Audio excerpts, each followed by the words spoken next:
The first stage of replacing the Lambda sensors is to remove the engine. No, it's not.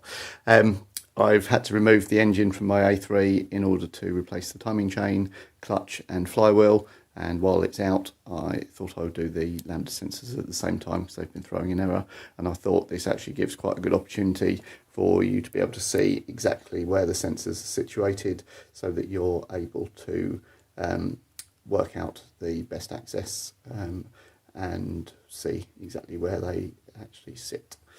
So the two sensors sit on top of the outlet pipes from each bank of cylinders, and so obviously there are two. Wires go up to the bulkhead. There's a special tool that you need to be able to remove the Lambda sensor, which is a 22mm socket with a hole cut out on one side so that the lead can go into it. Obviously in the situation I'm in where I've got the engine out, I can just use a normal 22mm open spanner.